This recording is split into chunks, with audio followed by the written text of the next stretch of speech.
और यही आज हमें श्री गुरुदेव रविशंकर जी की शिक्षाओं में भी मिलता है। साधना, सेवा और सत्संग के माध्यम से आत्मा की पूर्णता। आज इस पवित्र आश्रम में मैं बंगाल की ओर से नमन करती हूँ उन सभी संतों, गुरुओं और भक्तों को जिन्होंने हमारे भीतर दिव्यता को जगाने का कार्य किया।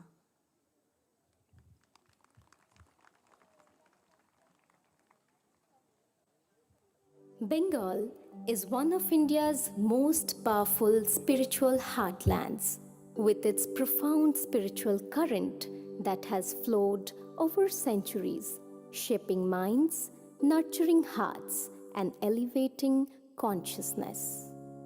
ধায়ে যেন মোর সকল ভালোবাসা, প্রভু তোমার পানে, তোমার পানে, তোমার পানে যায় যেন মোর সকল গভীর আশা,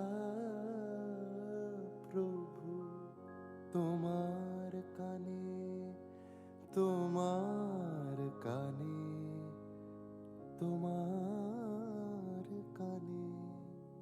In the year 1486 was born a divine child with golden skin and shining eyes. Born under the neem tree, he was affectionately called as Nimai. With exceptional intelligence and a master of Sanskrit and logic, Nimai decided to take sannyasa at the age of 24 and then came to be known as Sri Chaitanya Mahaprabhu. Completely absorbed in bhakti, Mahaprabhu traveled across India spreading the magic of devotion. Sri Chaitanya Mahaprabhu ভগবানের অবতার রূপে প্রেম, করুণা ও ভক্তির বার্তা নিয়ে এই ধরাধামে আবির্ভূত হয়েছিলেন।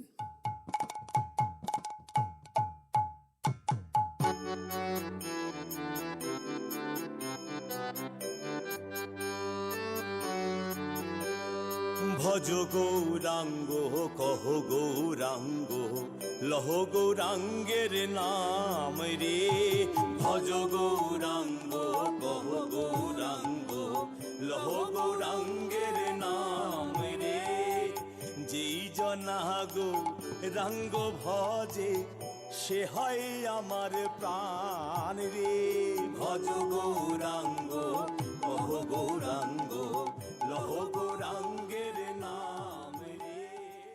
One of the brightest flames of this era was Sri Ramakrishna Paramahamsa, a simple priest from Dakshineshwar, West Bengal. His pure heart and deep wisdom inspired many, including Swami Vivekananda. Sri Ramakrishna had a deeply intimate and divine relationship with Ma Kali. He would often cry for her like a child longing for his mother, and was found in deep trance. The Divine Mother would talk, guide, and even play with him. Sri Ramakrishna Paramahamsa ছিলেন এক মহান সাধক, যিনি সর্বধর্মকে এক বলে গ্রহণ করেছিলেন।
The astonishing life of Sri Aurobindo was a journey from revolution to realization.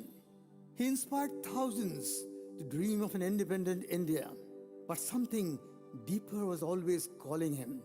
While in jail for his revolutionary work, he got the divine vision of Lord Krishna. Sri Aurobindo realized that true freedom was not just political, it was spiritual.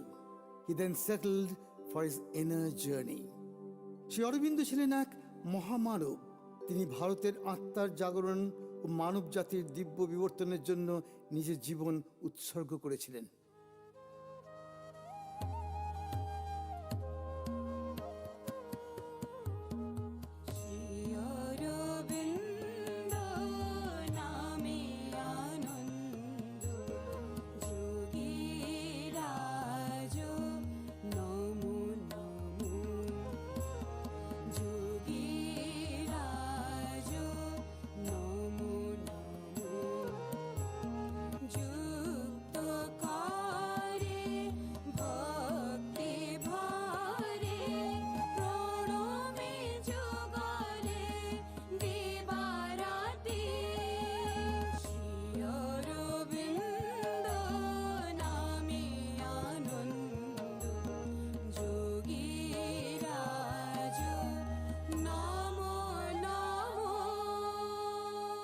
One of the radiant spiritual figures of the 20th century was Ma Anandamayi.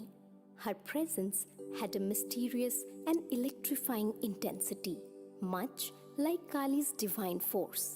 She was a living embodiment of the Divine Mother, hence known as the Walking Kali. Pujya Gurudev, at his young age, was introduced to Ma Anandamayi by Maharshi Mahesh Yogi Ji. On seeing little Ravi, Ma said, "Ah, Baba, you have brought me the river Ganges. You have brought me the one who will wash away the ignorance of the world." Shri আনন্দময়ী মা ছিলেন এক জাগ্রত চেতনা স্বরূপা, যার হৃদয়ে প্রস্ফুটিত ছিল সকল জীবের প্রতি অপরিমেয় করুণা।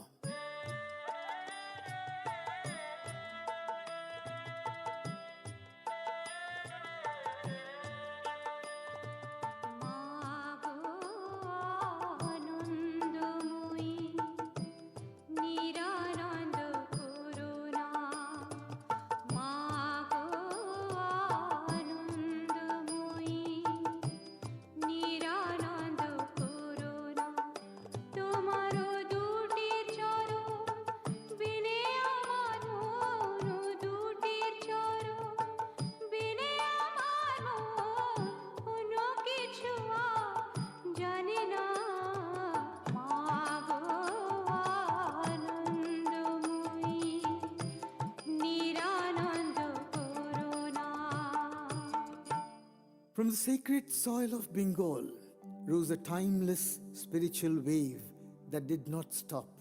The bhakti of Ramakrishna, the surrender of Sri Chaitanya, the service of Sri Aurobindo, and the love of Ma Anandamayi, all echoed in Gurudev's teachings, rekindling the ancient fire to tell us that there is only one divine worshipped in many forms. Krishna and Kali are the same consciousness, and the same divinity dwells in every heart.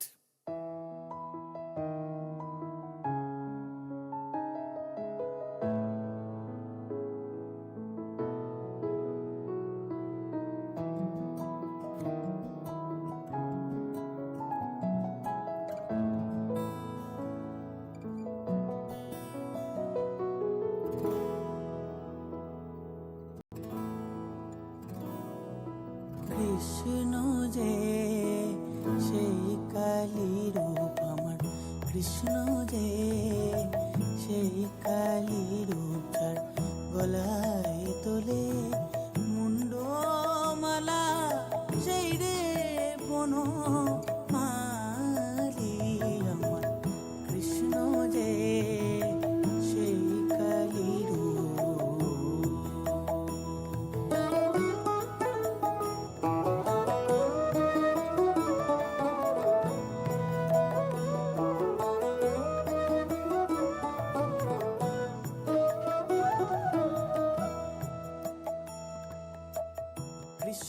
Kali নাই ভেদা ভেদ শক্তি বিষ্ণু নাই রে প্রভেদ